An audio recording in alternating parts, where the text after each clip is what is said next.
देश में आज़ादी का अमृत महोत्सव मनाया जा रहा है। आज़ादी को 75 साल पूरे हो चुके हैं, लेकिन आज भी हमारे देश की गिनती गरीब देशों में होती है। देश की इकोनॉमी की हालत खस्ता होती जा रही है। आज दुनिया के कई देश जो हमसे बाद में आज़ाद हुए थे, वो हमसे कहीं बेहतर हालात में हैं। आखिर इसका जिम्मेदार कौन है? देश की दोनों प्रमुख पार्टियों के नेता एक दूसरे पर देश को बर्बाद करने के आरोप लगाते रहते हैं। आज हम भी इसी बात पर चर्चा करने वाले हैं कि बीजेपी और कांग्रेस दोनों में से देश की दुर्दशा के लिए कौन जिम्मेदार है। तो चलिए इस बहुत ही ज्वलंत मुद्दे की शुरुआत करते हैं। दोस्तों, हमारा देश एक विकासशील देश है, डेवलपिंग कंट्री है, जो अभी भी विकास की राह पर धीरे धीरे कदम बढ़ा रहा है।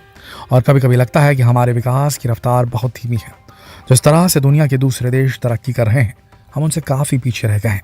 लेकिन इसका जिम्मेदार काफी हद तक देश का शीर्ष नेतृत्व है, क्योंकि कोई भी देश तभी तरक्की करता है जब उसकी सत्ता में काबिज लोग सही नीतियां बनाते हैं, देश के भले के लिए काम करते हैं। और जब बात भारत की आती है, तो भारत की सत्ता पर आज तक केवल दो ही पार्टियों की हुकूमत रही है, एक कांग्रेस और दूसरी भारतीय जनता पार्टी, जो कि देश की सबसे पुरानी पार्टियों में से एक है। दोनों पार्टियां, और कांग्रेस जिसने आज़ादी के बाद 60 साल से भी ज़्यादा समय तक भारत पर शासन किया। आज हम देखने वाले हैं कि इन दोनों पार्टियों ने देश के लिए क्या किया और उसका हमारे देश के विकास पर, डेवलपमेंट पर क्या असर पड़ा। सबसे पहले बात करते हैं देश की सबसे प्राचीन पार्टी कांग्रेस की। कांग्रेस की स्थापना 28 दिसंबर 1885 में हुई थी, 1885, और देश की आज़ादी की मुहिम में इसके योगदान को कोई नकार नहीं सकता। जब देश आज़ाद हुआ तो कांग्रेस ने देश की बागडोर अपने हाथ में ले ली और पंडित जवाहरलाल नेहरू देश के पहले प्रधानमंत्री बने। इसके बाद लगातार कई साल, या कहें कि तब से लेकर आज तक, कांग्रेस की कमान गांधी परिवार के हाथों में ही रही। पंडित जवाहरलाल नेहरू के बाद उनकी बेटी इंदिरा गांधी, उनकी मौत के बाद राजीव गांधी और फिर सोनिया गांधी, और इसके बाद राहुल गांधी ने भी पार्टी को लीड किया। लेकिन देखा जाए तो पार्टी में वो धार नहीं बची जो कि आज़ादी के समय थी, और ना ही उनके नेताओं में वो जोश बाकी है। देश में दशकों तक राज करने वाली पार्टी आज हाशिए पर आ चुकी है कांग्रेस। वो सत्ता में आना तो दूर, अपनी जमीन बचाने के लिए भी जूझती नजर आती है। लेकिन कांग्रेस के लिए भी राह कभी आसान नहीं रही। जब देश आज़ाद हुआ तब देश की आर्थिक हालत बहुत खस्ता हाल थी। उस पर से पाकिस्तान के विभाजन ने देश की कमर तोड़ दी थी। ऐसे में देश को एक नई शुरुआत देना काफी मुश्किल था। पंडित जवाहरलाल नेहरू ने देश के विकास के लिए नई नई इंडस्ट्रीज की शुरुआत की। एजुकेशन को बढ़ावा देने के लिए IIM और IIT जैसे इंस्टीट्यूट की स्थापना की गई। जवाहरलाल नेहरू के बाद उनकी बेटी इंदिरा गांधी ने देश की बागडोर को अपने हाथ में ले लिया। इंदिरा गांधी के कई फैसलों को लेकर काफी विवाद भी रहा, लेकिन उन्होंने देश के विकास में जो योगदान दिया उसे हम भुला नहीं सकते। उन्होंने गरीबी को हटाने के लिए खास तौर पर काम किया। जब उनकी हत्या की गई तो लगा कि अब देश की राजनीति बिखर जाएगी, लेकिन एक बार फिर गांधी परिवार के बेटे राजीव गांधी ने सत्ता को अपने हाथों में ले लिया। राजीव गांधी उस वक्त एक युवा और उभरते हुए नेता थे। उन्होंने देश में टेक्नोलॉजी के विकास में जो योगदान दिया उसे भुलाया नहीं जा सकता। देश में कंप्यूटर क्रांति लाने का पूरा श्रेय राजीव गांधी को ही जाता है, लेकिन राजीव गांधी की हत्या कर दी गई। इसके बाद कांग्रेस में खलबली मच गई, क्योंकि उस वक्त कांग्रेस में कोई दूसरा नेता उस वक्त कांग्रेस की जिम्मेदारी लेने को तैयार नहीं था। ऐसे में कांग्रेस के ही दूसरे नेताओं की सलाह पर सोनिया गांधी को कांग्रेस की बागडोर दी गई, जो कि उस वक्त राजनीति में एकदम नई थी और विदेशी होने के नाते उन पर हमेशा इल्जाम लगते रहे। और इसी वजह से कांग्रेस को सोनिया गांधी के नेतृत्व में जीत हासिल हुई, तो विपक्ष के दबाव के चलते उनकी जगह मनमोहन सिंह को प्रधानमंत्री बनाया गया।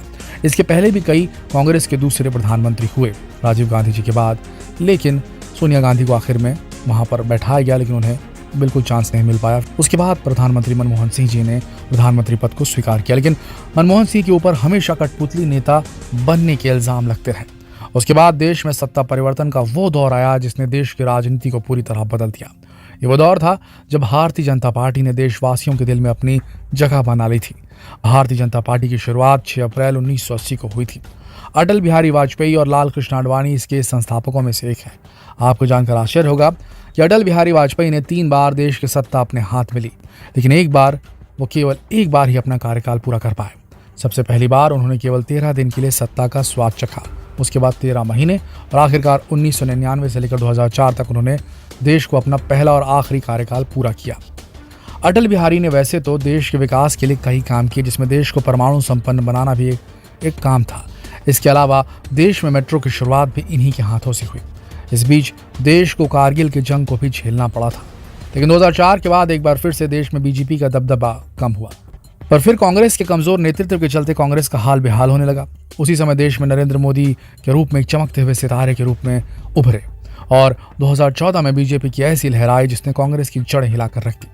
नरेंद्र मोदी की सुनामी में देश से कांग्रेस के साथ दूसरी सभी पार्टियां तिनके की तरह बह गई। नरेंद्र मोदी ने देश के विकास के लिए कई नई योजनाएं चलाई, जिसमें आत्मनिर्भर इंडिया, मेक इन इंडिया जैसी कई स्कीम शामिल है। इसके अलावा उनकी सूझबूझ भरी विदेश नीतियों के चलते आज पूरी दुनिया में उनका नाम, उन्हीं के नाम का डंका बजता है। महामारी का काल जब चला तो ऐसा लगा कि देश की अर्थव्यवस्था गर्त में जा रही है, लेकिन आज देश की अर्थव्यवस्था फिर से पटरी पर आने लगी है। लेकिन इन सब के बावजूद जो चीजें देश के विकास में हमेशा रुकावट बनी रही, वो थी नेताओं की देश को लेकर उदासीनता। फिर चाहे बीजेपी हो या कांग्रेस, दोनों ने ही कई गलत फैसले लिए। हर बार उनके गलत फैसलों के चलते देश को नुकसान उठाना पड़ा। इसके अलावा देश को इस समय में कई युद्धों का सामना भी करना पड़ा। ऊपर से आतंकवाद, नक्सलवाद और दूसरी कई समस्याएं हमेशा देश के ऊपर मुंह उठाए खड़ी रही। हम कह सकते हैं कि हमारे विकास की राह उतनी आसान नहीं है, क्योंकि हमारी जनसंख्या काफ़ी ज़्यादा है और इतनी बड़ी जनसंख्या के लिए रोजगार और दूसरे साधन जुटाना आसान काम नहीं है। फिर भी देश आगे बढ़ रहा है। उसके ऊपर देश के सभी राजनेता, चाहे किसी भी पार्टी के हों, वे अपने स्वार्थ के आगे देश को ऊपर नहीं रख पाते। यानी उनका स्वार्थ पहले आता है, देश बाद में आता है।